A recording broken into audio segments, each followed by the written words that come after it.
Periscope today. LadyBlue one, that's LadyBlue1 on Periscope. Get on there. You're going to meet my special guest today, and that is going to be Joni of HeartSmiles. Say good morning, Joni. Good morning, Baltimore. She is in the house, and we are going to have a very, very good discussion today on the youth of Baltimore. So y'all need to get ready for this one. Joni, I tell you what, we're going to start this way. Joni, what was your trip like getting here this morning? It was anything like mine, I had to fight sleep all the way up here. No, it wasn't bad. I came from Northeast Baltimore, and I pretty much had a nice smooth ride down North Avenue, so it wasn't bad. Oh, okay. I can't even complain. You didn't have the talkers and all of that like I had last night. I was blasting my R&B, and anybody that knows me knows that I love R&B. So Trey Songz, Chris Brown, Anthony Hamilton, Usher, they got me here. What? Yesterday they was getting me on the bus. This poor lady, I don't know who she was arguing with, but she was arguing, and it was live. That's all I got to say. It was completely live on the bus yesterday. But anyway, I'm glad that you're here, and I'm trying to figure out this phone so we can get this thing rocking the way it's supposed to rock. But Joni, we're gonna get into HeartSmiles, and first question I'm gonna ask you, Joni, is to tell us a little bit about HeartSmiles. Okay. So basically, HeartSmiles is an organization, a nonprofit organization that has three main focuses: to motivate our youth, to inspire our youth, and to empower our youth. And we do that in a couple of different ways. The first way is that we host different events. So our events are really geared towards exposing the young people of Baltimore to local entrepreneurs and business professionals who can relate to them. Okay. The idea is for these young people to be engaged with these people and to be able to say, you know what, not only do they look like me, but they've also faced some of the same challenges and adversity and issues that I'm going through, that my buddy is going through, or things that I know that I may have to address sooner or later, and to be able to say, you know what, my circumstance, my current surrounding does not have to define where I can go, how far I can go, and what I can do with myself. Okay. So that's the motivation and inspirational piece where you're able to look at those folks, and then the empowerment piece comes in afterwards, where we're able to offer them a summer job, an internship, offer them a soft mentorship where they're able to have these business professionals and local entrepreneurs on their line, to be able to call them, visit their office, get their advice, and to be able to have them help them through some of those early stages of transformation into adulthood coming from adolescence. Okay, all right, that's positive all right there. You don't need no sunshine in that. But the one thing that I noted when I was writing the article that I did on you on my website was whoa, as my phone goes off. Okay. Was the positive intervention and the mission statement. The mission statement stuck out to me. So tell us a little bit more about the mission statement. Okay, so the mission statement is really basically on what I just explained, to motivate, inspire, and empower our young people. And we also have other things that we do as far as mentoring, and then also after school tutoring to help bridge some of the gap as far as the academic gap that exists in Baltimore City when you look at Baltimore compared to some of our surrounding counties in Maryland. So really at the heart of it, I want to shamefully say that we got started shortly after Freddie Gray, because it was the Freddie Gray riots that really kind of inspired the whole HeartSmiles movement to really get started. But after that, it's just been a situation where, you know what, we need to have our hand in every single part of the city, and we need to touch as many young lives as possible, because they're truly going to be the key to changing the state of Baltimore and helping us move past some of the things that we've been through. Okay, well, hey, the Freddie Gray incident did spark a lot, but there is, many events in Baltimore have sparked many things, but nothing like the Freddie Gray incident. that I've ever seen before. So we go back to the positive intervention. When it comes to youth and positive intervention, do you find one thing harder than the other, or one thing easier than the other? The hardest thing, in my experience, is to get them to first start to listen. So I noticed that once they open their mind and they start to listen and they start to see that what you're talking is matching what you're doing, then they're more apt to follow you. They're more apt to say, well, you know what, I think I can do this. And it reminds me of a conversation I had with a young man last week. And I was talking to this young man because he has been in and out the system, and mind you, he's not even 18 years old yet. This young man is, still a baby. And he told me, he said, Miss Joni, he said, if I make it to see 21, that will have been a success. I will have feel like I've lived my life. Right. And it almost brought me to tears. And I'm like, 21? Like, that's what we're shooting for now? You know, that's... You got to be grown up by 13 and ready to go by 18. Yeah. You know, and some of the things that he had been through, really as a baby just kind of shook my heart. And his goal, he said, you know what, if I can make it to 21, then I want to own my own clothing store. I want to put some of my pain, some of my passion on t-shirts so that I can see commercials that mirror and mimic what I've been through. And I said, you know what, I got somebody for you. So shout out to Beet Easy, Eric Randall of Beet Easy Clothing Line, because he's been very supportive of the HeartSmiles movement. And at my next event, I told this young man, hey, I'm going to get you an internship and I'll have you making t-shirts this summer. I promise you that. All right. And and I take it, you said he just turned 18? No, he's not even 18 yet. He ain't even made it there yet. No. Wow. The mental state that some of these youth come to you or to your program in, the varying levels. Besides that one you just told us about, what other ones stick in your mind, like that come to the top of your head right now? My God, shout out to Dante. Dante's a young man. He's a senior at Patterson, and I met Dante at actually a candidate forum for the 9th District, maybe a little over a month ago.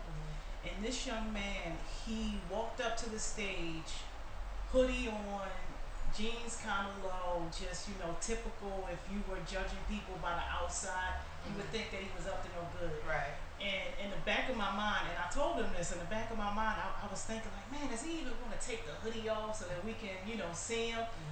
But when this young man began to speak, he spoke about how the rec center basically changed his life. Okay. How he was playing, he had a couple of buddies on the team playing basketball, and then the mayor made a decision to shut that rec center down.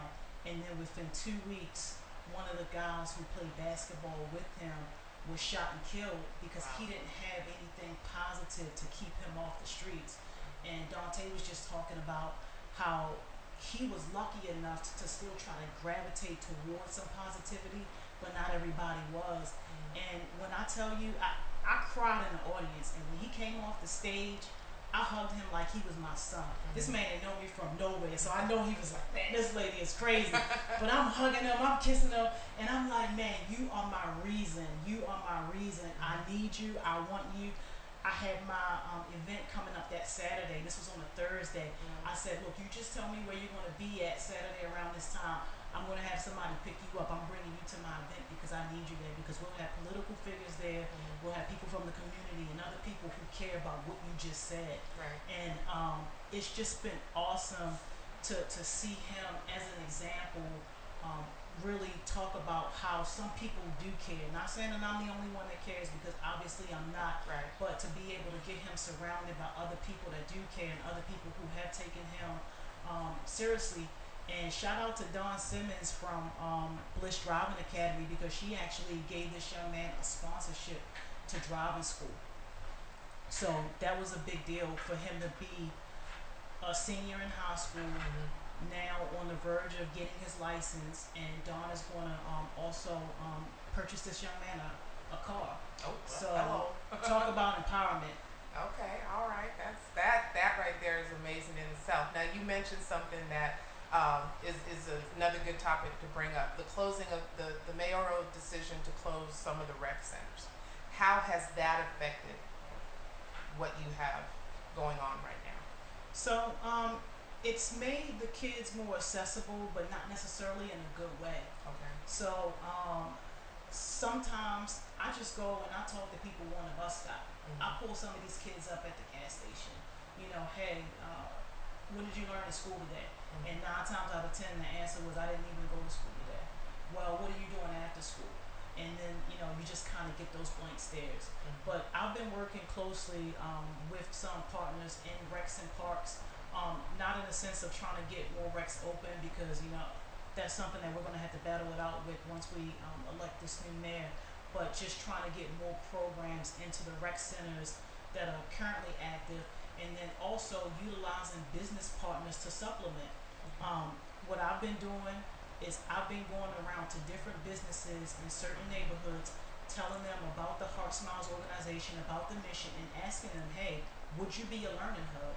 And what a learning hub is, it's a small business space where you provide my team a small space to do after school tutoring and, you know, some small events with young kids after school from the hours of 2:30 to 6 o'clock. Okay. So that way, it may not be a traditional rec center, but hey, it's somewhere where you're within a block radius of your school or from your house where you can come and you can be safe, and you'll have a group of volunteers there to be able to help you academically, and then also provide some other things to kind of fill that gap between when you get out of school and when some of the stuff is happening in the evening. So shout out to Breaking Bread down on Washington, because those guys are amazing and they believe in giving back to the community. So if you live in Pigtown or downtown, definitely support that business and tell them Joni from HeartSmiles sent you.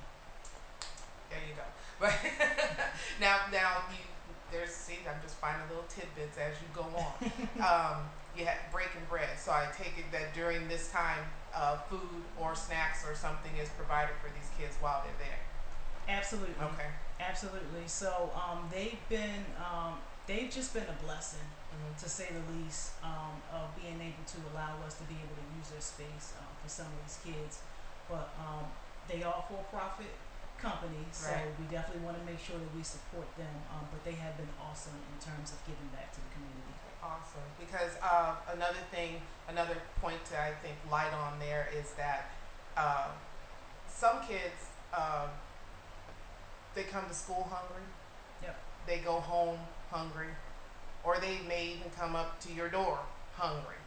And the importance of food for a young person, because I mean, I've seen it when my little one is starving. He looking at me like the world coming to him. And if there's nothing in the refrigerator you don't want, it's like, Mom, no, this is not Burger King. Okay, you gonna get what I fix. But my point being is that the look on their faces when they get this kind of help has to be something that it doesn't get old for you. It couldn't possibly get old for you. No. Because even though some of the things may be the same, it's something different with every child, because it's a different look, a different want, a different need. And some of them, they just need that. I think that's the other thing that we have to understand, that some of these youth, they just need that somebody to say, I'm going to take 2 seconds out of my day for you. Yep. Okay, and that 2 seconds could be that walk, that talk, that smile, that how you doing. You know, I try to get my kids to talk too, and I don't want to hear I don't know, because you just sat somewhere for 8 hours and I know you learned something. Yep. Okay, Yep. somebody said something to you. Okay, you just wasn't zoning out the entire time. But with these kids, I mean, in all seriousness, I'm sure they have fun while they're there as well. So what kind of fun do they have when they're at HeartSmiles? So we try to mix the fun with education. So a lot of things are really geared towards filling that academic gap, even if you don't know that you are. So like a lot of time spent with the flashcards for the multiplication charts, we do a lot of reading, because that's essential. And if you look at some of the stats for some of the schools, over 50% of our kids are reading 2 and 3 levels below where they are. So and that's just sad. So without making them feel bad or diminishing their confidence, we put books in front of them. And shout out to Tavon Mason for his awesome book. Tavon Does It All. Yes, We put those type of books in front of them, and even if you just have to start off with the picture, you know, telling us or describing what that picture says to you, and then we work on some of the words. Right. You know, we'll take that kind of approach, and you know, let me be the first to say this. I'm in no way any type of, you know, educator or I've never worked in the school system, but I've been blessed and lucky enough to have people around me who do have that type of experience. But also in the sense of trying to make things fun, we do have some things lined up for the summer where we're going to try to take some of our kids on different adventures that you wouldn't necessarily experience in the city of Baltimore. So like fishing, hiking, things of that nature that you probably just wouldn't necessarily experience just in your everyday in the streets of Baltimore. Now, do you at your where is your place located? Let's ask that question. Hey, we everywhere. So right now, let me say this: we are a non-profit, meaning no profit. Right now, so everything is self-funded. Shout out to my family and a lot of my close friends, because they've been the ones, you know, really kind of putting the money into it. So even though all these things are great, the fact of the matter is they aren't free. Right. So we don't have a physical space, which is why I do a lot of partnerships with the recs and parks so that we can use their space. Shout out to Biggie for the Biggie's Community Center. He allows me to use his space. And also, like I told you, like the business partners that I'm working with, they allow me to be able to use their space. Okay. Well, that's awesome. So we just everywhere right now. Okay, so is transportation at all an issue for some of these kids coming to you? Transportation can be an issue, but shout out to my brother, because I tell him where to go, what street corner to meet, what address, and you know, he's there, he takes his truck and he goes and he makes the run. We'll never turn anybody down because you can't get there. We'll come to you. And then also with the Ena Pratt libraries kind of being spread out the way they are, that makes it a little easier as well, because we can easily just put space at you know, one of those places to be able to meet up. But once we're blessed with the physical space, the idea is to have a few of them, so that way it's not just one location, but I have maybe one centered in West Baltimore, one East Baltimore, and then maybe somewhere south. Okay. I hope y'all are hearing all these shout outs, because that's a lot of people coming from the heart and coming from their pocket to make sure that these kids do not go without. And I'm sitting here as a mom, and you know, they always tell people, you know, you just one paycheck away from. Okay, well, we all heard that, but as a mom, that warms my heart, because that means that if I was living, I live in Baltimore County, but if I was living in the city, I would know that my child has someplace Absolutely they can go, and that's safe. That's first of all, that's functional, that gives support, and makes that child feel welcome, not just, you know, when they leave there, but when they come in. I think that's important, to have that going and coming. Because as a kid, it's already hard enough trying to figure out how you, what's going on and why am I going through this, much less having to worry about all these other things, or getting into that grown-up status, you know, early on.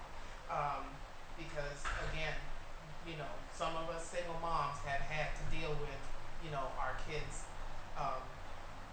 getting older before their time, or having to take on responsibilities that, you know. Kids got it tough these days. Yeah, they do. They do. One more thing before we cut over to break is that you mentioned about the young man walking in the hoodie and the baggy pants. I'm a mom that don't like baggy pants. Okay, pull them things up. Let's just put it that way. Do you find that once you get them from under that hoodie or from under that hunched, you know, closed clamshell kind of mentality, that you find a whole different human being? It is. It's a different person, and the light inside them is so bright. But then it also causes you to turn that mirror on yourself, because when I pointed that finger at myself, I said, well, you know what, Joni, who are you to judge this young man? You don't know his story. You don't know where he came from. And sure enough, I did not. I had no idea. But it takes that example. So in my experience, they really haven't been able to come out of that until they've seen someone who they can relate to and they see them doing differently. So when you see somebody like a Tavon Mason come out with a nice suit, and you can look at that and say, you know, well, wow, I can do that too. Right. I see that as me. So it's really all about the example that we set, and if that's all they see, then that's all they know, and you can't really blame them for that, because at the end of the day, it doesn't really take away from who they are as a person, what's in their mind, and what's in their heart. All that stuff remains the same. They just need that example of how to make it look a little better on the outside. Okay, yeah, showing them the difference between your job versus your. Absolutely. Okay, yeah, that's another thing that we definitely are going to get into is dress code. Yeah. Because I don't think, or I don't feel, let me just put it that way, that a lot of children understand. Because I've seen a lot of videos recently of young men that don't even know how to tie a tie. Yeah. Okay, and even my phone is just having fun in here today. My dad taught me how to tie a tie. I'm a girl. I know how to tie a tie. But my dad sat down with me, sat down with my brother as well, and we all learned how to tie a tie on my dad's knee.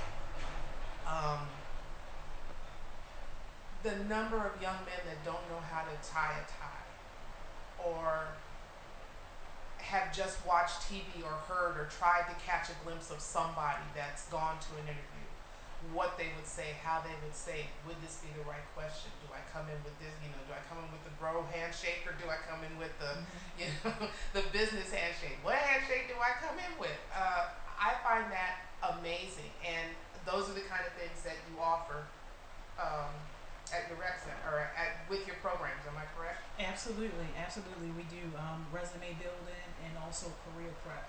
And I have my hand in a lot of that just because my full-time job, shout out to everybody still working a full-time job and running your own business, because it's real. But at my full-time job, I'm a leader there, so I have a lot of experience, like over 20 years experience of doing that type of stuff. So. Okay. Do you in these different programs, do you ask these children what it is that they want to be when they grow up? Absolutely. And that's almost a prerequisite for us to really even work with you intimately, because we need to know what your plan is. I don't want to just start showing you all these things and lead you down a path that you may not necessarily care about, or even have the aptitude to do. So what we try to do is we try to match passion, skill, and talent. If you get all those things together, and we can talk about that and have a real conversation about where you see yourself and what it is that lights that fire in you, and is that something feasible, something that we can really shoot for, then we can determine what direction it is, because it's going to be different for everybody. And the last thing that I want anybody to think is that, oh, just because you're working with these two people going here, now I got to be on that same track. No, you don't. There may be some things that you can learn from this, but you know what? Let's create your own track. Let's put you in your own lane, so that way it's something that you feel good about and something that's going to last. Okay. Go ahead. No, go ahead. Well, when you bring, I'm sure you bring people in like career days, like we used to do at school, where you bring in, your mom, your dad, whatever they do. Do any of the kids ask for specific careers to come in, or are you just going based off of what they're telling you that they have a love for or want to? Yeah, I really haven't had anybody ask me for specific careers. I've really been blessed to have a good pool of volunteers who want to volunteer their services to come and speak at these events. But I do try to mix it up. So I have doctors. We have, of course, entrepreneurs. We have people who are motivational speakers, people who are educators in the education system. So I definitely try to mix it up, because sometimes, even at that young age, you may think you have an idea of what you want to do until somebody shows you something else and shows you another door that could potentially be open. And then it's like, wow, you know what? Forget this this rap hustle, this mixtape I was working on, you know what? I think I want to, go and study law because I really like this. Okay. Yeah, not to say that you can't, but if that's all you've been exposed to, if you haven't been exposed to, anything more, then, it's really not your fault. And then the burden is on us as the adults to let them know, hey, your next door neighbor might not be a lawyer, but look, this person only lives 2 blocks from you. They're a lawyer. Okay. All right. Well, you know what? We're gonna cut the break, but we're gonna come back on that because I got some more questions. Okay. On that one. Well, everybody, this is the LadyBlue Radio Show on WMSK Online Radio, where talk radio just got better. Hello, everybody. It's LadyBlue coming back at you on WMSK Online Radio, and y'all need to go down to Google Play or iTunes and download the app so you can take us with you wherever you go. LadyBlue Radio Show from 9 to 11 Eastern Standard Time on WMSKRadioOnline.com. And while I'm thinking about it, this Saturday, the 19th, is the WMSK 3rd anniversary party. It's gonna be live. If you're there, you're square, okay? But if you're not, you're missing out. That's all I gotta say. But you need to get down, get your tickets from Eventbrite. $15 is gonna be more at the door. So if you want to get that $15, you need to get on Eventbrite and get to getting. It's gonna be Saturday, March 19th, 10 p.m. at Club Oxygen, which is down on 10 South Calvert Street, Baltimore, Maryland, 21201.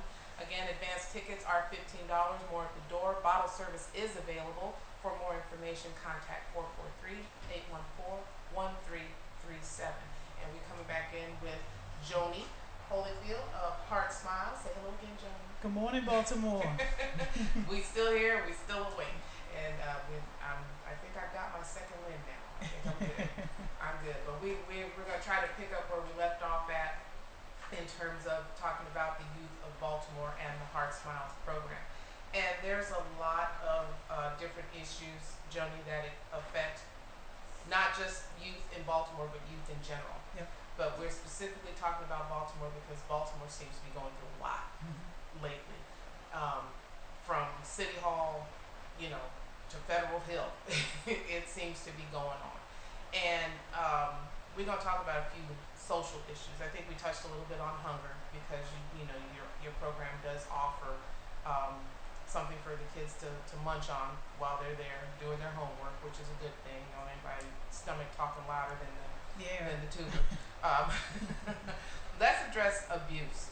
Have you ever come across a child who is a victim of abuse in your honestly, not yet in the sense that they've actually admitted it. Sometimes just when talking to them, you can see just some of the signs and some of the negativity that they've been exposed to. But I haven't outright had anybody say to me or say to one of my volunteers, hey, this is happening at home or I'm being abused. Bullying has definitely been an issue and something that surprisingly some of the young kids really aren't, shy to talk about. So they'll tell you straight up, hey, I've been bullied or, people make fun of me and things of that nature, but nothing from an abuse perspective as far as at home with parents. I think the more kids that we're able to work with and the longer that we're doing it, I'll probably definitely run into some of that. But as of right now, no. So more talking about it versus seeing any physical abuse or anything like that. Yeah. I find that to be a very good thing. Now, one issue that's also a very big issue in Baltimore is housing. Do you have any children who are coming to you from shelters? Are they coming from, viable homes here in the area? That's a great question. I'm glad you asked that question because it's actually a perfect prelude to the fact that I am actively working to try to open up a group home. So housing has been an issue. I do know some people who are in shelters and who actually seek out help from shelters, young people as well as adults. But one thing that we are working on is to get a group home up and running. We're going to start with girls first, but the group home is going to be specifically designed for them to get that family oriented environment, and then also to have you on an individual development plan that helps you transition out of our group home. Okay.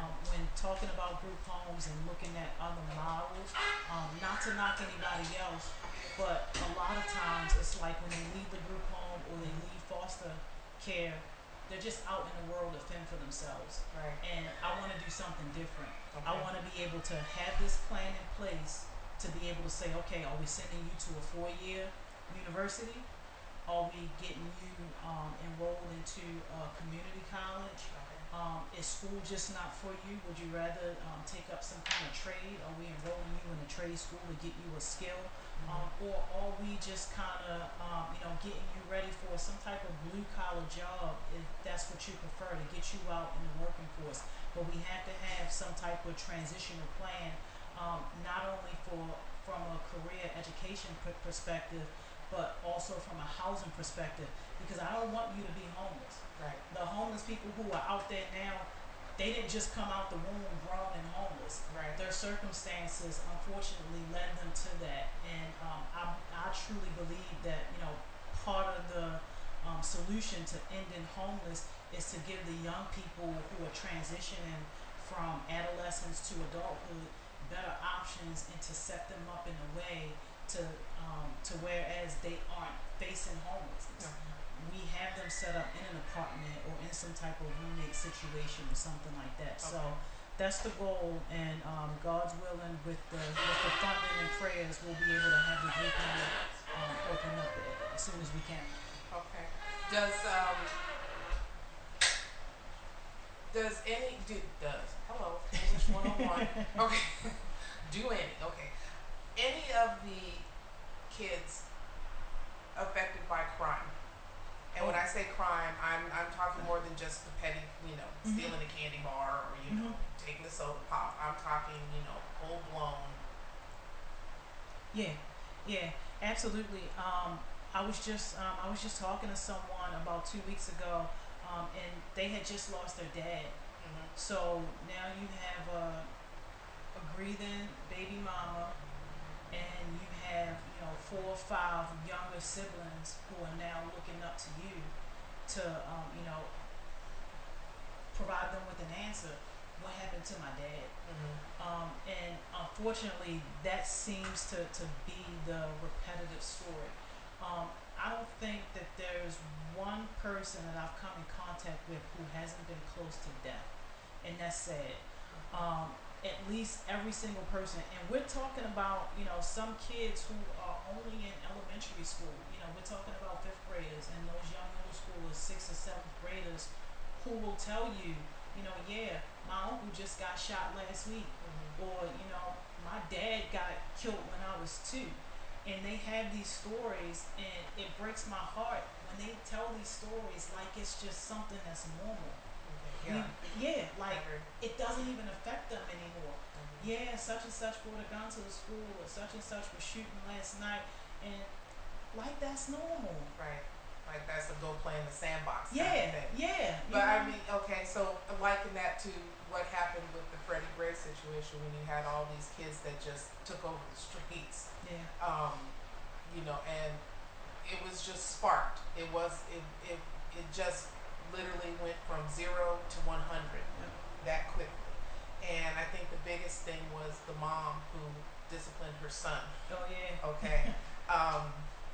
Do you find that some of these kids are lacking in the discipline department, that they're turning to this type of events, or is it that they're just not, again, we touched on it earlier, about needing that someone to talk to, or the attention, or the place to go, as you mentioned before? Yeah, what I've seen more so is that they just really don't have anybody.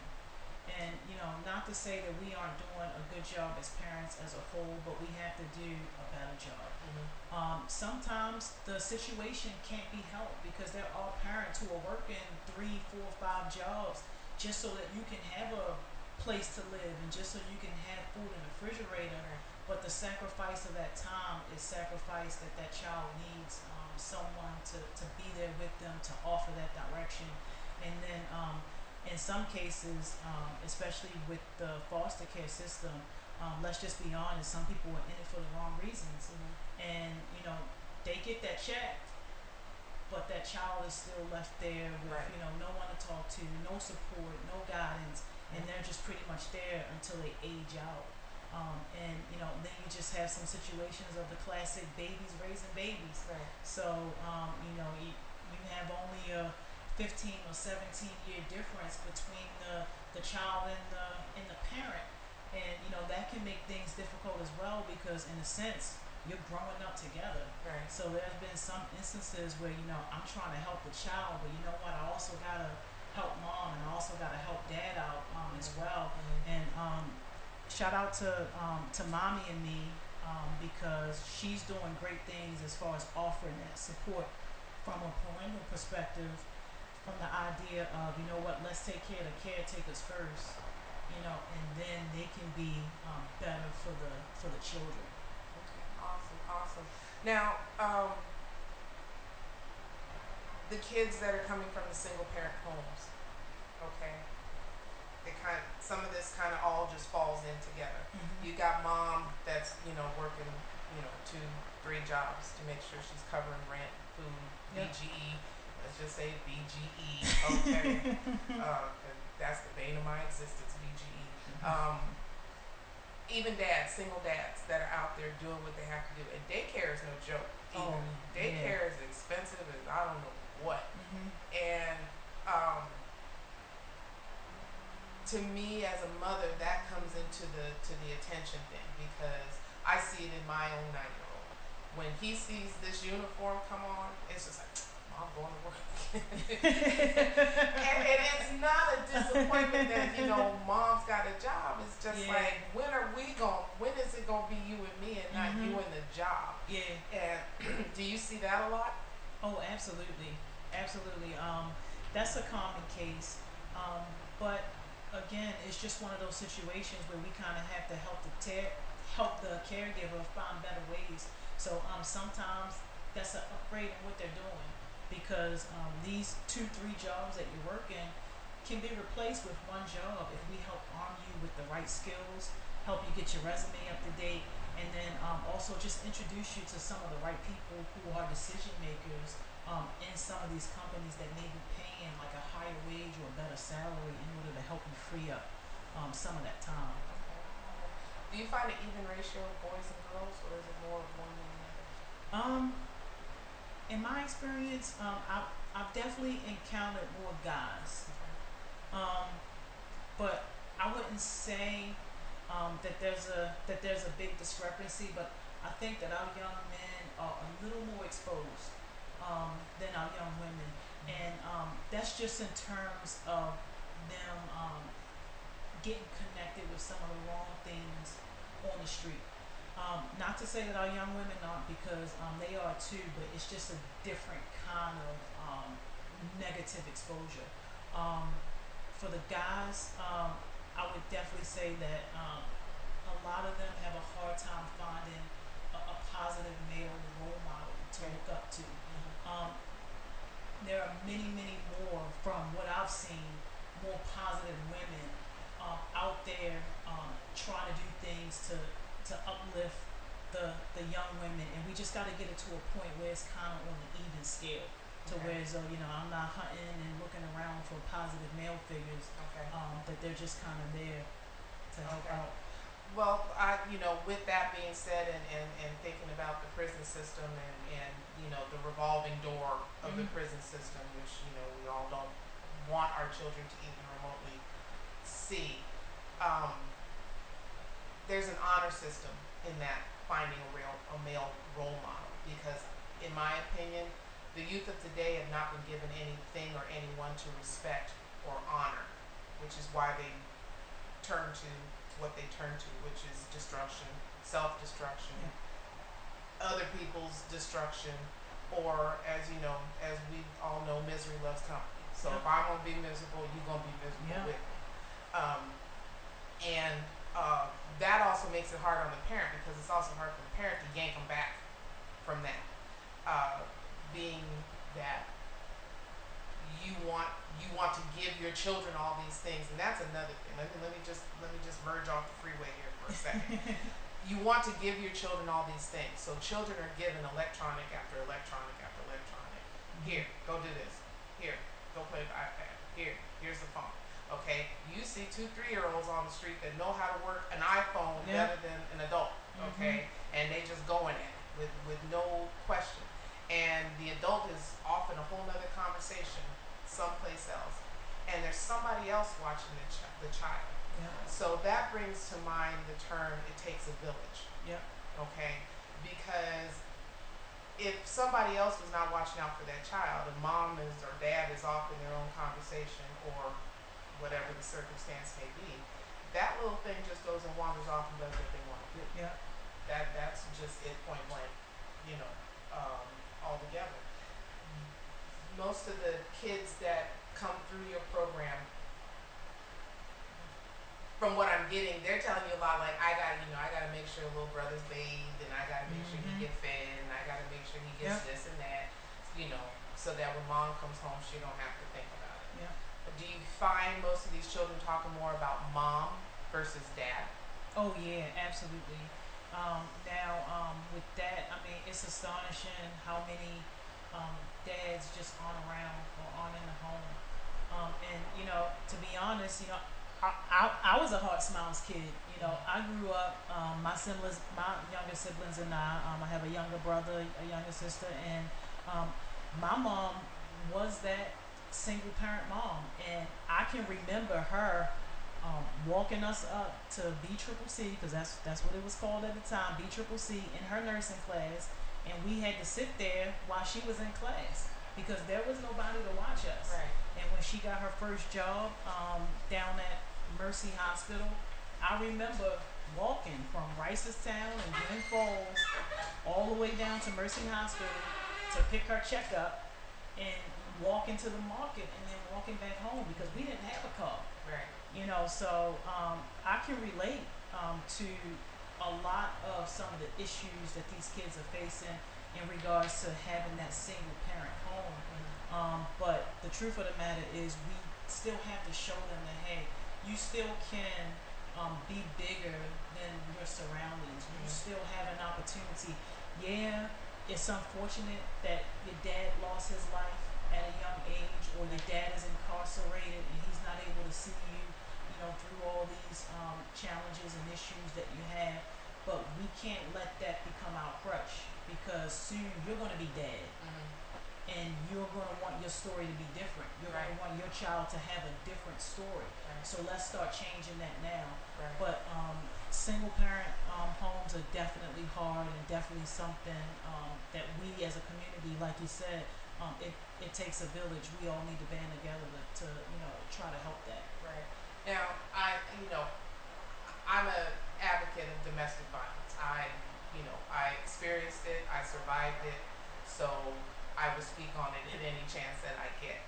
And children of domestic violence, I don't know how often you may or may not see that, but if you have come across any children of domestic violence, do you have avenues for counseling? So I haven't come across that, but I do have some connections to where as though I would be able to get them hooked up with a counselor.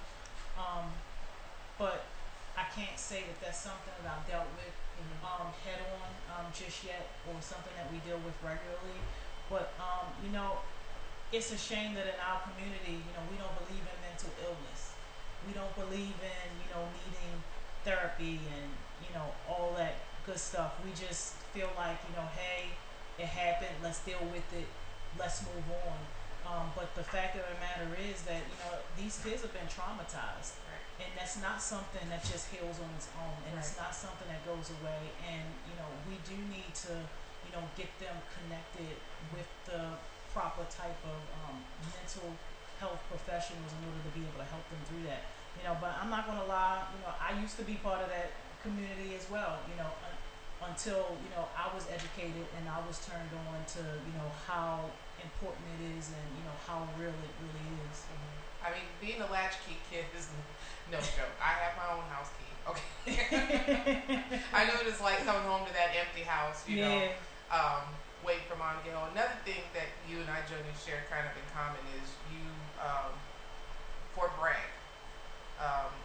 You know about Fort Bragg, so we both know about military bases and the structure of military bases and the structure of the things that go on when you're on a military base.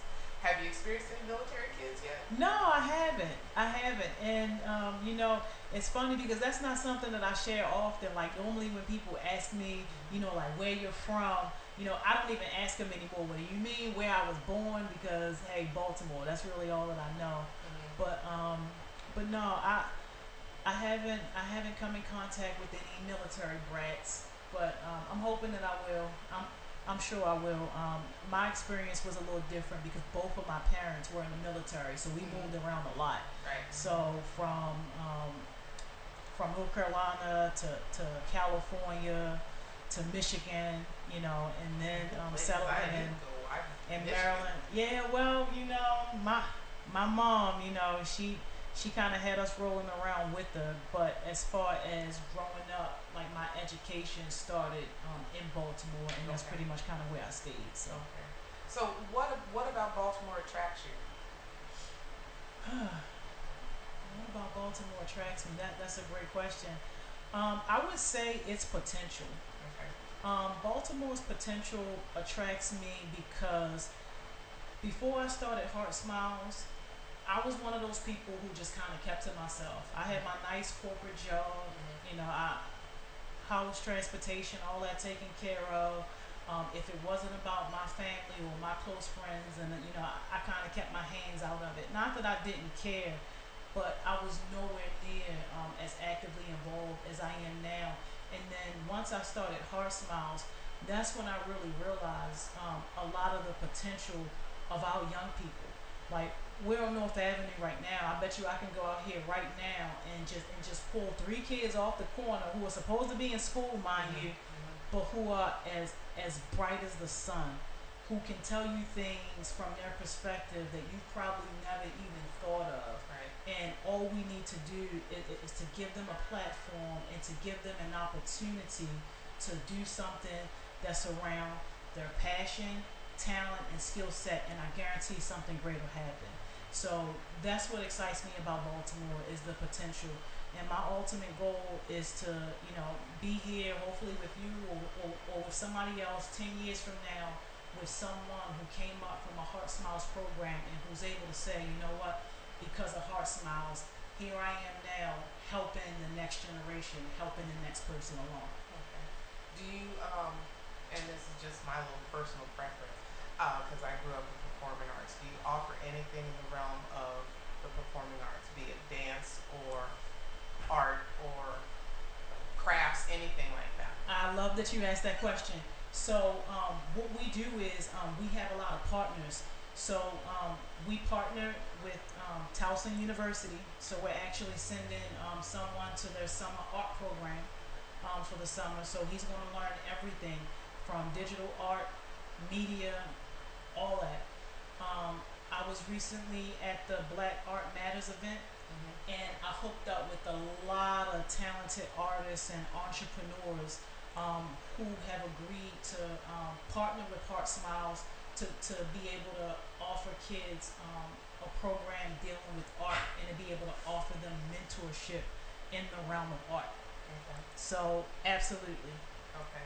But LadyBlue do a little bit of that, and LadyBlue also. A lot of people see me because on the way down here, I was working on a baby blanket. Of course, a lot of people say, "Aren't you a little bit young to be crocheting? Isn't this an old lady?"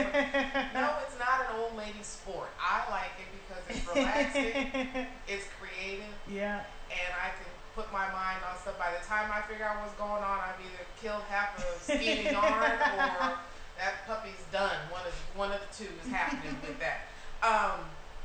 In terms of, we spoke on transportation, we spoke on crime. Let's speak gangs.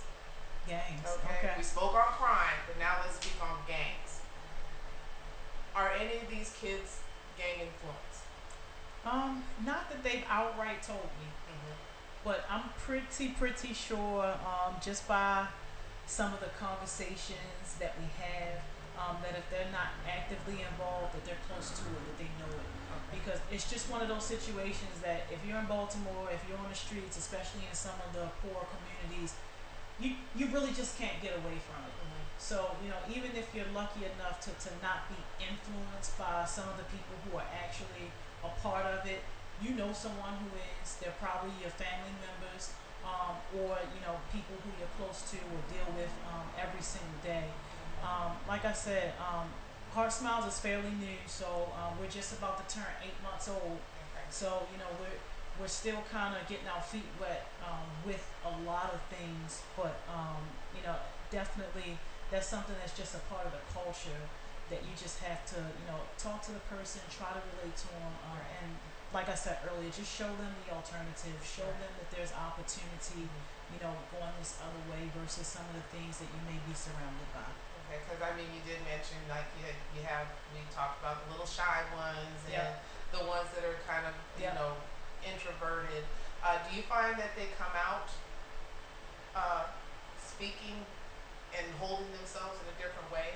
Oh, once they- absolutely. Absolutely. And once they find out a little bit about me too, because I don't really talk about myself as much. I like to leave that to my guest speakers who I bring in. But once they find out that I'm an introvert and that I don't like people and that I'm, kind of quiet and She don't shy, like people, but Yeah. she's sitting in here. Okay. I know, right? But but it's a Scorpio thing. No, but seriously, it's just one of those things where you have to show them that hey, you can still be true to yourself. You can still be yourself, but there's certain things that you have to learn how to master in order to get to where you want to be. So if you want to be somewhere, motivating people or doing things in a platform type situation, there's some things we're gonna have to work on in terms of how you relate to people, how you deal with people, how you present yourself. And when they see someone that's actually doing it, when you can introduce them to somebody who is where they want to be, they'll turn it around and they'll start working with you to, help you make that path smoother, so that they are able to get to it. Our ultimate goal is to put you where you want to be. Right. Right. My mind is just like bouncing off the walls here with different little things. But if you listen to you listen to me, you listen to the kids. You and I are talking, we're enunciating, we got our T's, our I's, our Q's. But you get the little youngins that come in there with yo, Yeah. what's up? What's up? Okay, the little hand signals, the little I keep referring to my 9-year-old. I love my 9-year-old. Okay, but he comes in with that. He comes in with a little, stop it, okay? Because I'm not your street buddy. I'm your mom. Yeah. Okay. The peer pressure, wanting to make sure somebody sees them doing this versus secretly, I'm sneak over here, Yeah. smiles, and I'm gonna, do everything right because I know Miss Joni's watching. I gotta get this done. But when I step out the door, it's on. I'm back to hood. I'm back to this. I'm back to that. That what do I want to call it? That threshold when they cross from the street into a HeartSmiles community. Do you find it more like I would say considering it like a blanket, like this is your warm cover, this is your your Linus, and this is your blanket, okay? And I'm not gonna take it from you for the time that you're here. Does that street leave them, or does it still hang around because they've got like individuals within the building that they see on the street every day, and they know this is how they act, and they know they're gonna go back and tell so and so, this is what they were doing yesterday, and I would say that it's a process. So when something like that, when that culture is embedded in you, it's not something that's just gonna go away or wash away overnight. Right. But I can say that in working with some of the young people that I've worked with, you start to see some of the changes. You start to see the fruits of your labor come out when they speak, and even just in some of the things that they choose to do, or some of the things that they could very well be doing. I'll tell you this, as far as when you first meet the person and you're building that rapport, I don't correct them. My volunteers, we don't correct them. We just kind of let them do them, per se. Okay. And then what we do is we provide that example, because I think it's more effective when you provide that example of how you're supposed to carry yourself, how you're supposed to interact with another person, versus saying, do this, do that. Show them how it's supposed to be, and then when you have a strong enough rapport to where as though you feel comfortable addressing certain situations or correcting them, and you know that it's going to be well received, then that's when you go back to the examples. Hey, remember when you saw me talking to such and such over there? Did you see me using all these gang signs or doing this or doing that? Did you notice how I spoke to that person versus how I spoke to my mom when she came in? It's a difference. Right. And people will respect you more once you've earned that right to correct them.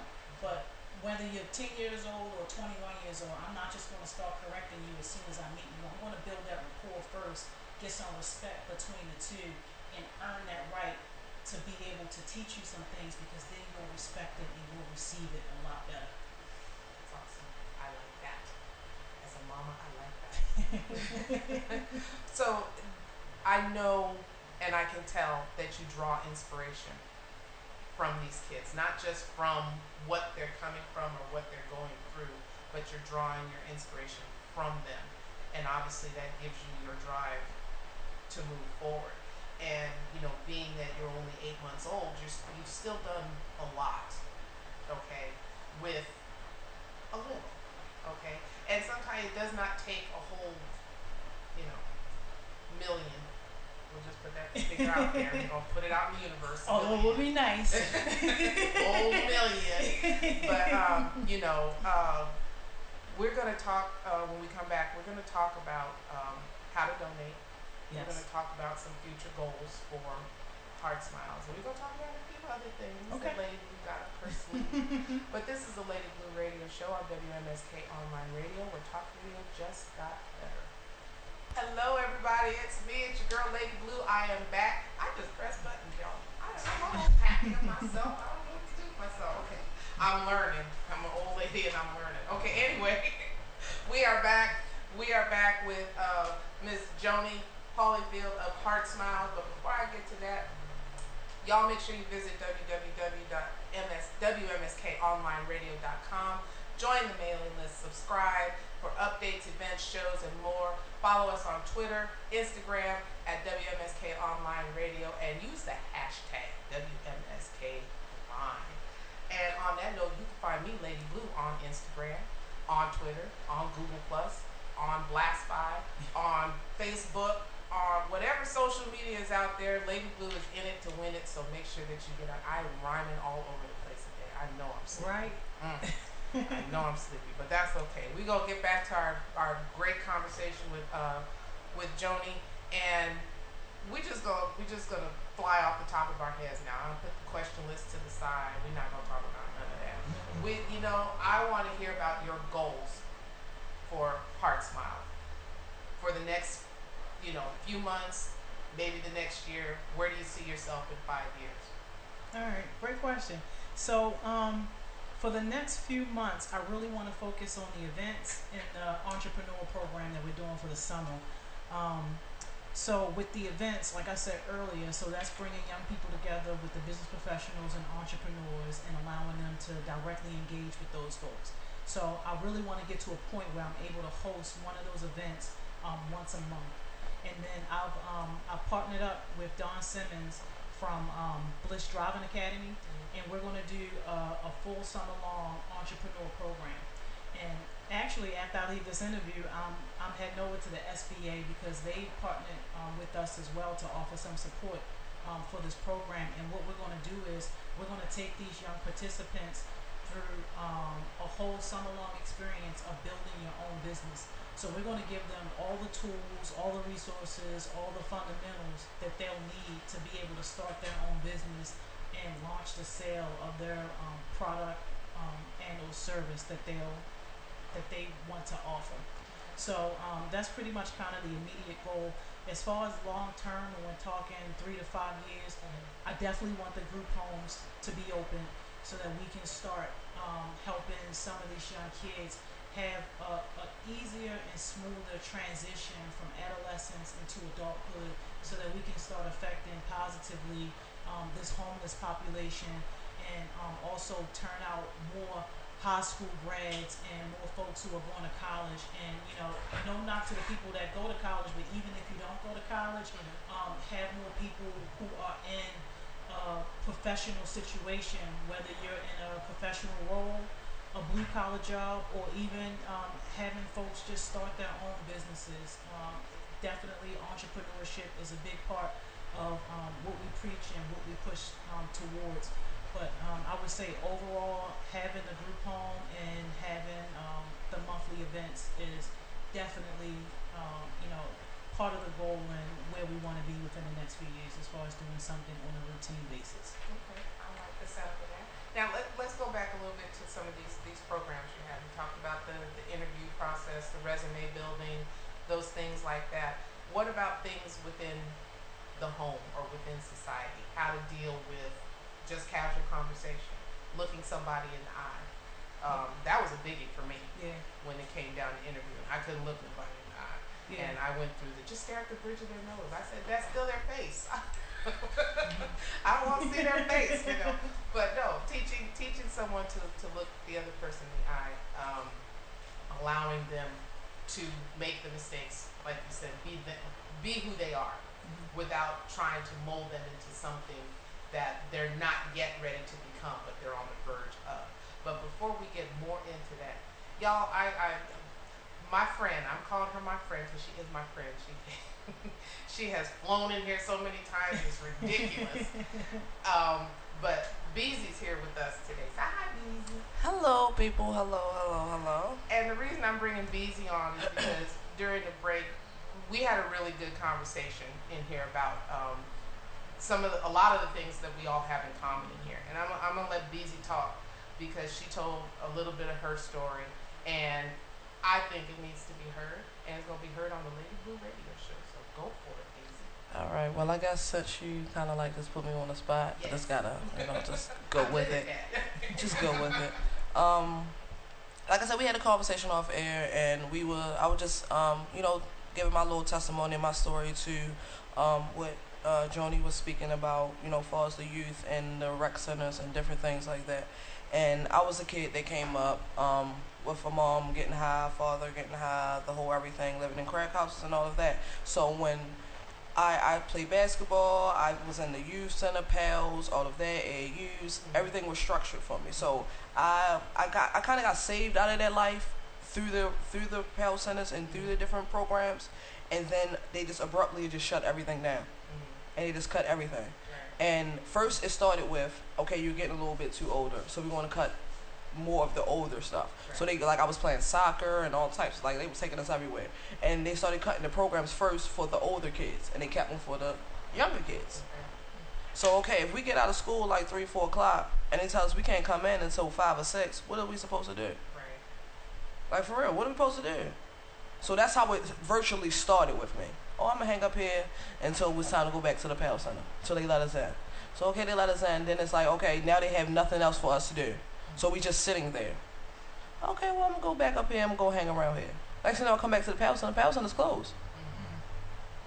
So that's basically what started my forefront into the street life. And that's where I feel that a lot of these rec centers, it don't even necessarily have to be a rec center, just something for kids or youth to do, keeping them busy.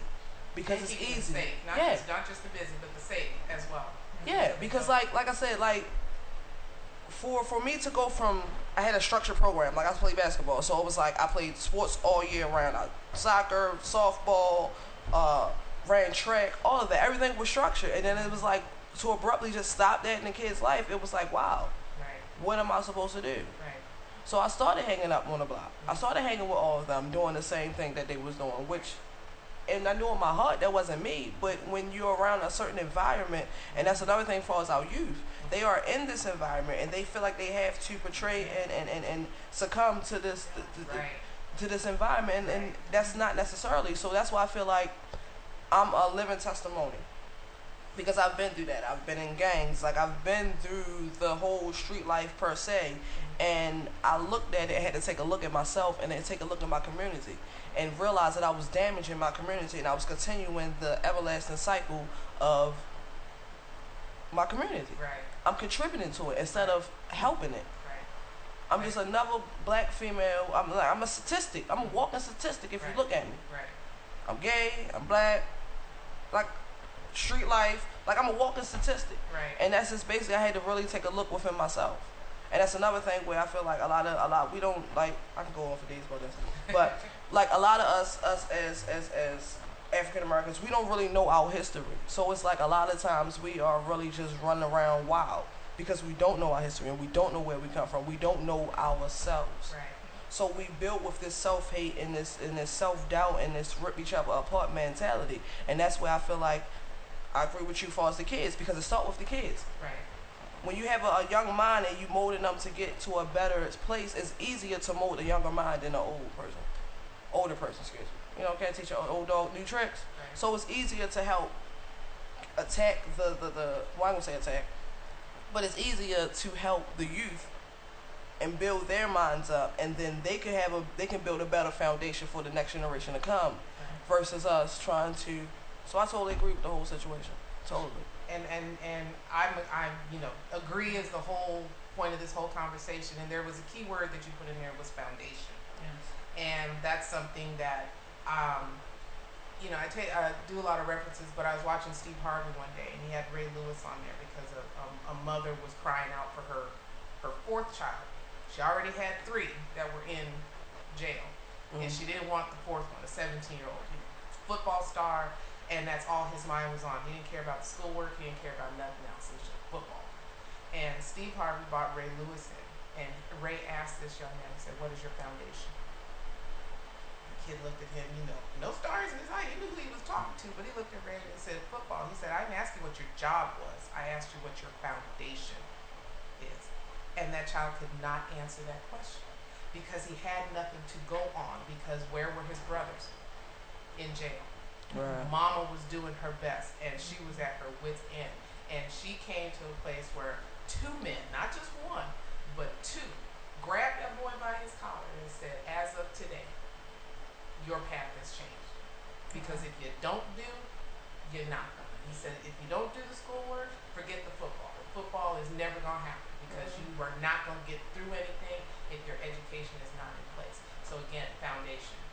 Okay, you looked at your life, you looked at yourself, not necessarily standing in front of a mirror, but you sat back and said, "I can't do this anymore. It has to, something's got to give.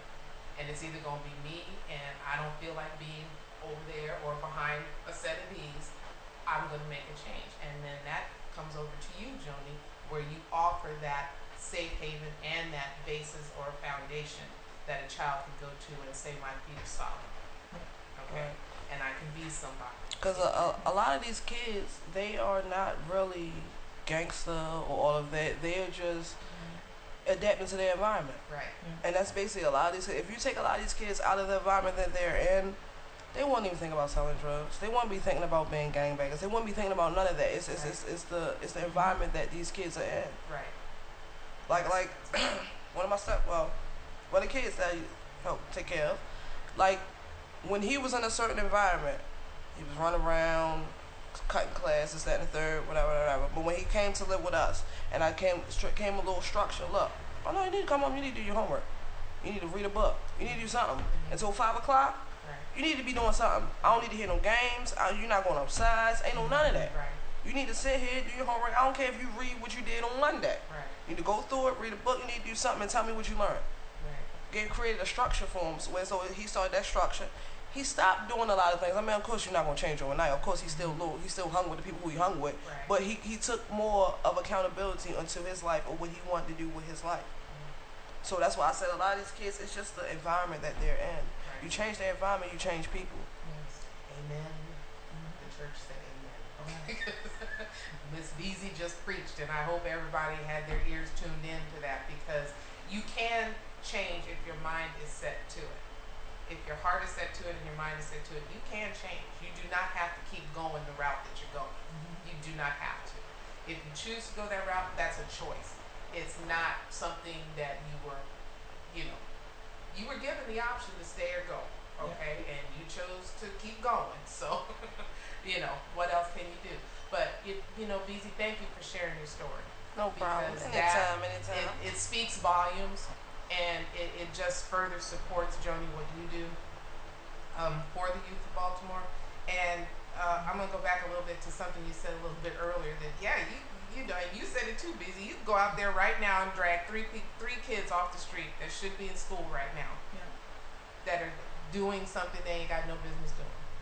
I could go back to my house and I know they're hanging out at the bus stop or in front of the Royal Farm. And it's just like, really?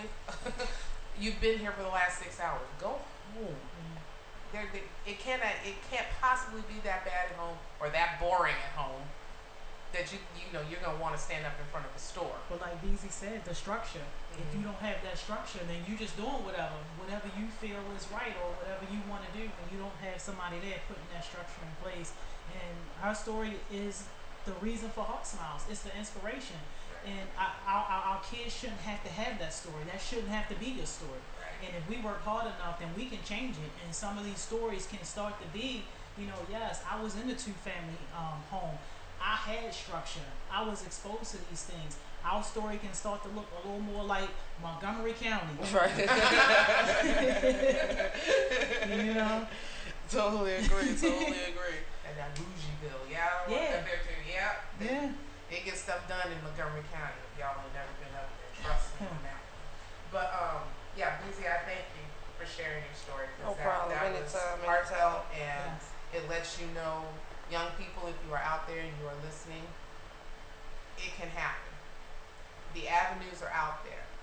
We tell it to people all day, every day, whether they're grown or they're not grown. The avenues are out there. And today on the LadyBlue radio show, we are giving you an avenue. And that is Ms. Joni over here. And HeartSmiles. We are giving you an avenue. And we to build up Baltimore. Okay?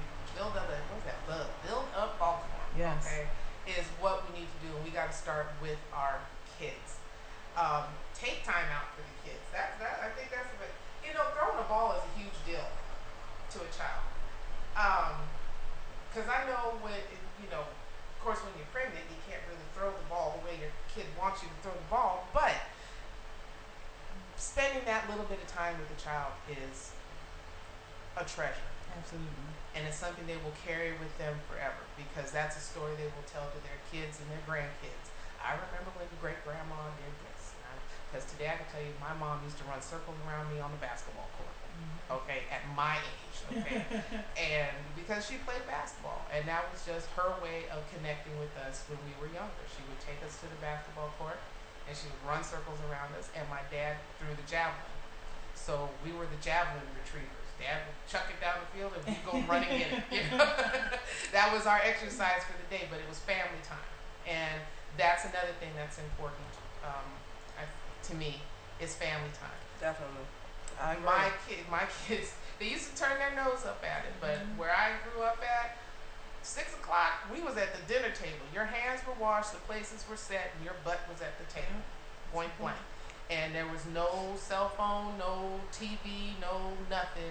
Conversation at the table. That to me is another important thing for children, is to have the conversation, the ability to talk, because sometimes they're not heard. Okay, they need the opportunity to be heard. I give my children the opportunity to speak, but I let them know I'm mom and I win the end of this conversation. Point blank. There is no, I'm about to say, that's always the end result. Yeah, right. Still, even me being grown. Yeah, just like she wins. He might kill me for this, but even my 25-year-old, just he'll say, "Mama knows." Yeah. We don't play with mama. That's just the one thing you don't do. Definitely.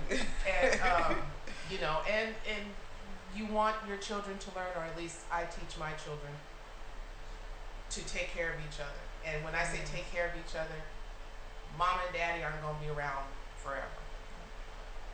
They need to know they can come to you, that you'll give them shelter, that you'll allow them to cry on your shoulder, to speak, laugh, joke, talk, whatever it is. Nobody said you had to be best buddies and dress alike. It's just that they know that their family member is there for them.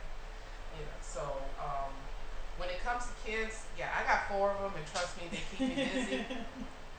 And I do everything that I do, from my job to even being here, is for my children. And yes, my children looked at me, my son looked at me the other day, he goes, Mom, he says, why are you doing this radio show? I said, because voices need to be heard. Yeah. If you're not heard, nobody's gonna know. That's just it, point blank. So let me not keep talking. I'll just get to talking and y'all yes. But hey, you speaking the truth. Yeah. It's just, as a mother, it's just what I see. And I'll just mention one more thing before I ask you one more quick question. Before we close it out for the day. I was on the bus the other day, coming here. As a matter of fact, it was yesterday, coming in here. And when you get on the bus, you're going to meet a bevy of people. Trust on that in Baltimore. But the bus has certain rules and regulations. You don't eat, you don't drink, and you don't play loud music. But I noticed how a certain group of young men, all high schoolers, got on the bus, and the first thing they did was they turned that phone up, and they were back there like it was a party, a Jay-Z concert. I mean, they were going at it. They was and the language. I finally just turned around and looked. I said, "Do you not see that big old sign that says do not headphones?" And one kid looked at me, and he was getting ready to come up out of his mouth, and I just kind of did, the mommy stare. I mean, y'all know, y'all got mamas, so y'all know. I gave him that mommy evil eye, and he was just like, "Ugh." And I'm looking at the bus driver like, really, dude? This is your bus, and you're relying on your passengers. Again, that goes back to the village taking care of the kids. But these kids today, they get up here, they do what they want, and no one is telling them different. And that to me is scary. Yeah. Because for me, and we talked about this on break too, I got yanked by the collar. You don't even, if it says don't do and you do, something on you is going to be sore before 5 o'clock that evening. That's See, just all a lot of times with these kids, their only authority in their life is the police, and they don't even respect the police. So if you don't have a respect for authority, and the only authority that holds any accountability in your life is the police, you're not going to have no respect for anybody. Right. Period. Point blank. Right. And that's a lot of time with these kids because they don't have that respect for no one at home. So how they gonna respect anyone out in the streets, especially a bus driver? I done seen it happen a few times where a bus driver has said something, these kids and hopped on this bus driver. Right. So the bus driver probably scared to even say anything. Yeah, that's true. That's true, because they do come on there with attitudes. So that's why I feel like a lot like it goes back to putting the type of structure and putting morals and values into these kids because. That one kid that looked at you, he had some type of moral and value in him because he had to think about it. Like, hold up, this is an older lady. I need to respect her. So I'm just going to shut up. Yeah. A lot of them don't have that. Yeah. And see, I don't go looking to discipline anybody's children. Let me just get that, straight across the board. But if you are out there, I mean, you see it, they disrespect the seasoned, I'm not going to call them elderly, I'm going to say the seasoned group. Okay. I said older, so I apologize. No, that's okay. Okay. That's okay. I ain't got no shame in my game. I'm telling you how old I am. I feel 29 from day one, so I am good, okay? But my point is that, again, they're not given anything to respect or honor.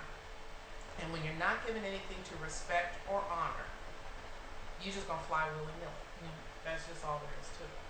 And that just makes me so happy that there's places like HeartSmiles, and I pray that they reopen rec centers. Oh, absolutely. I went to the YMCA. Yeah, I went. At first I was just like, why am I here? I can be at home playing with my dolls. Why am I here?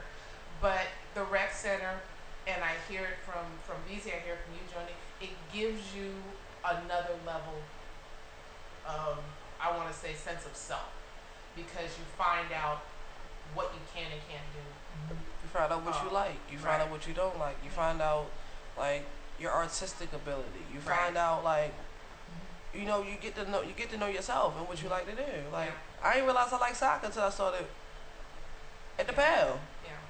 I was just like soccer. I don't play no soccer. And I got on the field, started kicking it around. I'm like, oh, I like that. I just gotta watch my shins, but I like that. We all had. She had soccer. I had dance. I grew up in performing arts. I love performing arts. If my knee wasn't the way it was, I would still be up there doing it. But dance just put me in a whole nother world. The stage was mine, and you could not take it from me. You just sit down there and you just watch. Okay, I can do this. You can't. That was kind of my mentality, But it was just another form of creative expression. And to this day, my friends and I, we laugh about it, but it's like you can always tell a dancer. You want to know how you can tell a dancer? Everybody looking at me like, how? Yeah, how? You can tell a dancer by the fact that no matter what they do, if music comes on, they're not just gonna bop their head; their whole body moves. It's not just that music's good. We out there trying to remember dance moves we did a long time ago, okay? And that's how you can tell a dancer. They move. All right, so when we cut this off, I'm gonna put the song on. There is no room in here. Go see what you gonna do. Wait till Saturday, okay? I kick off the heels. I'm gonna hold you to that. Okay. I'm gonna hold you to that, and we're gonna put a video, and we're gonna put it on your line. Go for it. How many people remember Beet It? I remember Beet It. Anyway, we gonna leave that alone. But anyway, ladies and gentlemen, I want to thank my special guest, Joni Holyfield of HeartSmiles, for coming in here and enlightening us to HeartSmiles, what it's about, and what it's doing for the community. And if you're out there and you've got a youth that needs somewhere to go, something to do, look us up. You can look it up on LadyBlue1.com. The article is called HeartSmiles. You can find her on Facebook. Just look up HeartSmiles. It's that simple. Okay, www.heartsmilesmd.com. It is that simple. Well, I say it's not hard to find. Nope, not at all. Because I look for it. Says HeartSmiles MD. Right there. You can't miss it. But one word. Yes, one word. Yes. But before we go, I'm going to leave you with something that I found last night, or I should say early this morning, since I was up at 2 o'clock this morning. And I spoke on letting go last week, but this one kind of takes it to a new level, and it's called To Let Go Takes Love. To let go does not mean to stop caring. It means I can't do it for someone else. To let go is not to cut myself off.